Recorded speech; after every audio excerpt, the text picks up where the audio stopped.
దేవాతి దేవుడు, రాజులకు రాజు, ప్రభువులకు ప్రభువైన యేసుక్రీస్తు యొక్క నామానికి మహిమ కలుగునుగాక. జూలై 3వ తేదీ భారతదేశంలో ఉన్న క్రైస్తవ బిడ్డలందరూ గుర్తించుకోవలసినటువంటి ఒక గొప్ప దినం. ఈ దినాన్ని భారతీయుల క్రైస్తవులందరూ భారతీయ క్రైస్తవ దినోత్సవంగా జరుపుకుంటారు. ఈ దినం యొక్క ప్రత్యేకత ఏంటంటే, యేసుక్రీస్తు యొక్క శిష్యులలో ఒకరైన అపోస్తలుడైన తోమ గారు క్రీస్తు శకం 52వ సంవత్సరంలో భారతదేశానికి వచ్చినట్లుగా, ఆయన సముద్ర ప్రయాణం గుండా భారతదేశానికి కేరళ రాష్ట్రంలో ఉన్న కొన్ని ప్రాంతాలను దర్శించినట్లుగా, కేరళ ప్రాంతంలో కొన్ని ముఖ్య నగరాలలో దేవుని యొక్క సువార్తను ప్రకటించినట్లుగా భారతదేశంలో ఉన్నటువంటి చరిత్రకారులు గుర్తించినట్లు, నిజంగా ఇది భారతదేశానికి ఒక గొప్ప దినం. ఈ దినాన్ని మనము స్మరించుకోవాలి, ఈ దినాన్ని మనము జ్ఞాపకం చేసుకోవాలి, ఈ దినాన్ని మనము మర్చిపోకూడదు అని భారతదేశంలో నుండి క్రైస్తవ వేద పండితులు ఈ దినాన్ని క్రైస్తవ దినోత్సవంగా జరుపుకుంటారు.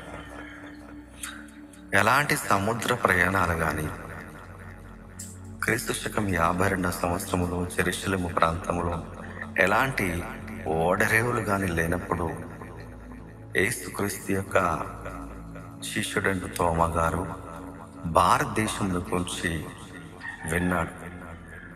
ఎలా విన్నాడంటే, జెరూసలేములో కొంతమంది వ్యాపారవేత్తలు అప్పటికే ప్రపంచంలో ఉన్న కొన్ని దేశాలతో వారు వర్తక వ్యాపారం చేస్తున్నారు.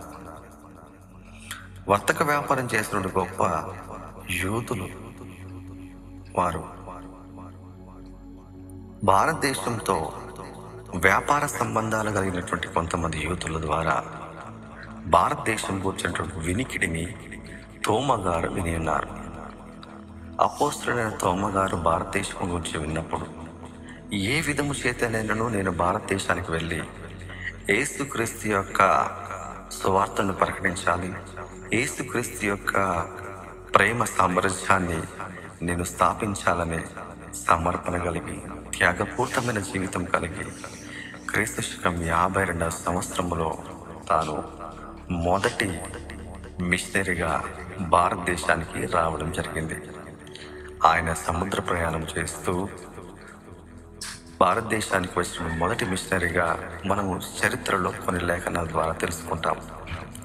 జెరూసలేములో ఓడరేవులు లేనప్పుడు ఆయన రోమా సామ్రాజ్యం యొక్క 2వ నగరమైన అలెగ్జాండ్రియా పట్టణం నుంచి సముద్ర ప్రయాణం ద్వారా ఆయన భారతదేశంలోని కేరళ రాష్ట్రానికి వచ్చి మలబార్ ప్రాంతంలో కొన్ని సంఘాలను ఏర్పాటు చేసి, అక్కడ నుండి మద్రాస్ ప్రాంతానికి వచ్చి అక్కడ సైతం దేవుని యొక్క ప్రేమ సామ్రాజ్యాన్ని స్థాపించినట్లుగా మనం చరిత్రలో తెలుసుకుంటాం.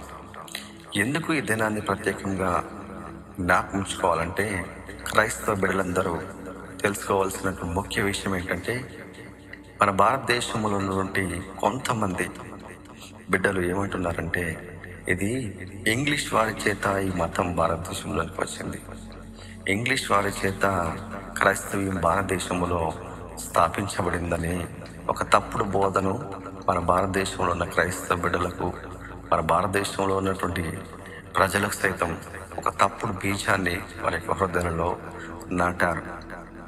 అది తప్పు.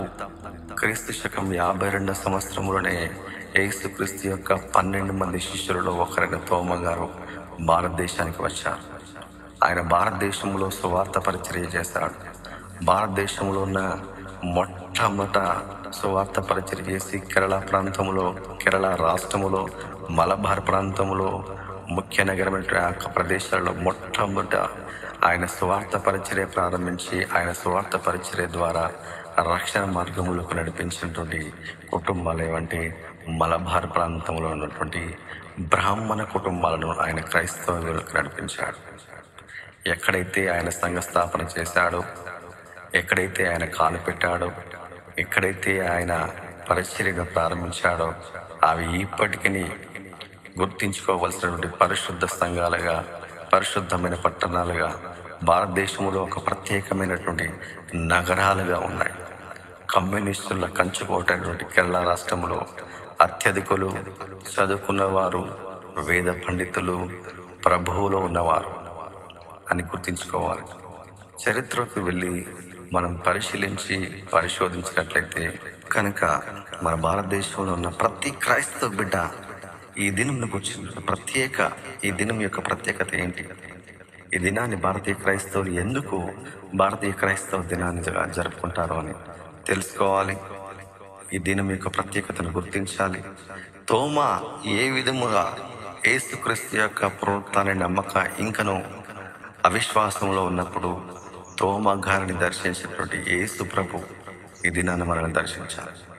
మనలోని అవిశ్వాసపు ఛాయలు తొలగించాలి. మన మనోనేత్రాలు వెలిగించబడాలి. యేసుక్రీస్తు తోమాను ఏ విధంగా రెండవ మారు దర్శించినాడో మరలా ఈ రెండవ మారుగా మన భారతదేశంలో ఉన్న క్రైస్తవ బిడ్డలను దర్శించాలి. గొప్ప ఉద్యమంలోకి నడిపించాలి. గొప్ప ఒక ఉద్యమం మన భారతదేశంలో మరలా లేవాలి. అట్టి కృప మన భారతదేశంలో ఉన్న ప్రతి క్రైస్తవ బిడ్డకు, ఇంకా దేవుని ప్రేమను గుర్తించక ఇంకను పాపంలో అంధకారంలో జీవిస్తున్న ప్రతి బిడ్డను రక్షించునుగాక. ఆమేన్, ఆమేన్, ఆమేన్.